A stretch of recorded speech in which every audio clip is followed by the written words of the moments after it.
Hi, I'm Martha Higdon with Quilting by Martha. I have a website, quiltingbymartha.com. My Facebook page is Quilting by Martha. My Instagram is Quilting by Martha.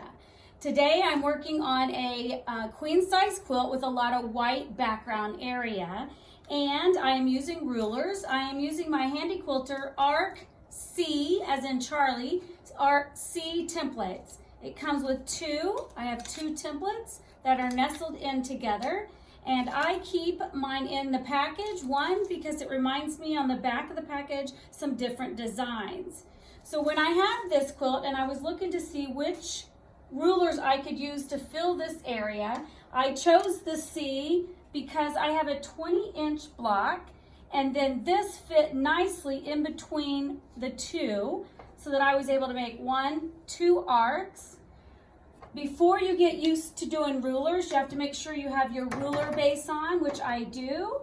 I have my Surefoot on, which is a higher shank to go on the side of my rulers. Today I'm working on my Handy Quilter Fusion machine. So I have my ruler base, my Surefoot, and I have my rulers. When you're working with rulers, you need a larger backing fabric, because when I get over here to the side, my ruler base will hit my clamps. In this case, I've just used a yardstick to hold up the clamps a little bit so that it doesn't get and mess with my clamps on the side. So the way I'm going to show this here, you can see I'm trying to make a beautiful flower. So what I've done here, I'm going to start on the end here, and I'm going to do the bottom section. The main thing with working with rulers is you want to make sure you have a continuous path. That means that you don't have starts and stops. So I had to map out a way that I can get my design all the way across the quilt and back without the tie-offs. Because I only have a 24-inch throat space and my blocks are 20 inches, I've only been doing the top half, and then I come back and do the bottom half. Because when you're working with rulers, you don't want to be bending over your throat space, because then you'll be hurting in your back. And you would lose control if you're further away than what you should be. So I'm going to start us out over here, and I'm going to work my way across this quilt here. So what I'm going to do is, at the very beginning, I'm always going to do needle down, needle up. I'm going to bring my bobbin thread to the top. Okay.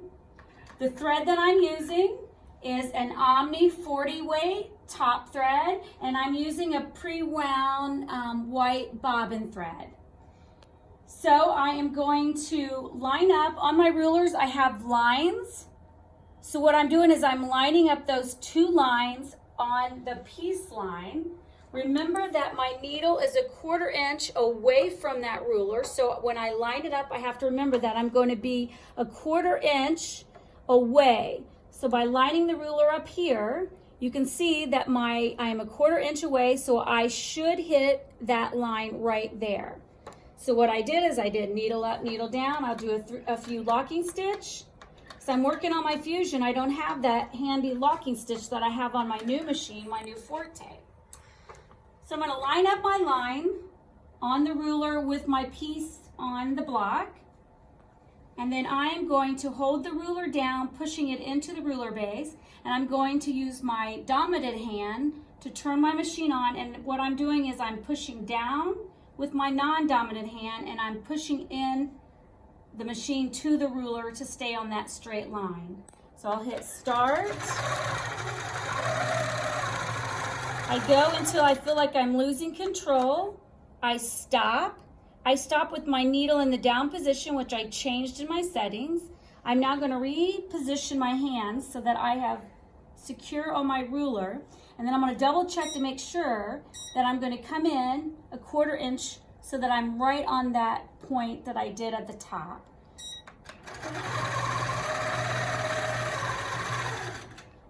And slow down. I may have to adjust a little bit to make that point. Once I get the point, I stop. Then I'm going to adjust my ruler to the next section. I can already see that I'm over. I would overshoot my corner.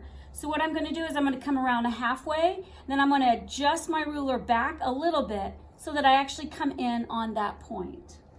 All right, so I start up, line up those two lines with the piece line. Come halfway around, stop, needle in the down position. I'm going to adjust that ruler back just a little bit, still lining up on my piece line, but I want to make sure I hit that corner.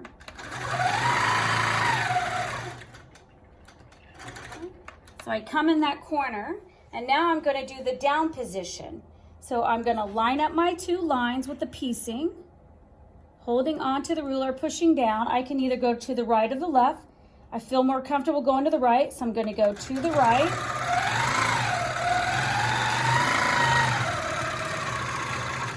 All the way to the piece line. I stop. I'm now going to reposition my hand on the other side.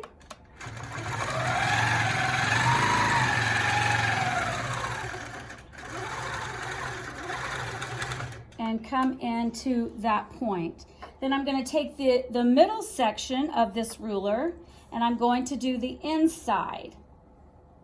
The reason I have the blue tape is when my corners, I was lining it up to that dotted line. So I put a piece of painter's tape on there so I don't forget, because this is a large quilt and I've had to take a lot of breaks, because when you're working with rulers, you have to take breaks. And I want to remember where I lined up to it on the sides.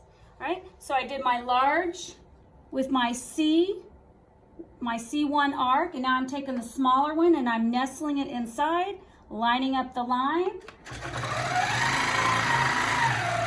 Go to the right, stop. Now if I go too fast around that, it'll curve it instead of giving me a point. So I have to make sure that I stop, make my point, readjust my hand, and come back around. And stop. Now I'm ready to do my bottom section. Again, I'm lining up my two lines and I want to make sure that I come in on this point. So I will go halfway, stop, double check it, reposition my hand, and come in on the point. I'm going to do one more. I'm going to do the same thing, lining up the lines. I want to make sure I come in on the point.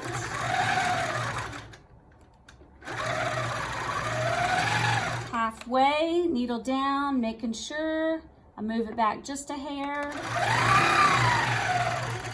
Come in on the point. Now I'm working downward. Remember I said I have a 24-inch throat space. So I had to make sure I'm in between so that I can work all the way down without hitting my bar. Since this is my Fusion, I am in the standard view because I don't have the clear view on this machine. Our new machines, the Handy Quilter new machines, the Studio 2 and the Studio 3 frames, have adjustable where you could go into clear view. But I'm in standard view. I'm going to come around to the right.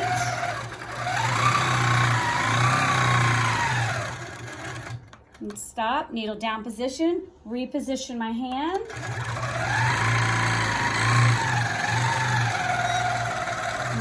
Back to the top, I take my nestle and I take my second one in, line it up, and come around. Stop to make the point, reposition my hand, and come back around and stop. This way I can work all the way across my quilt using these two rulers called the C1 arc. Handy Quilter arc, C1 and 2 nestled rulers.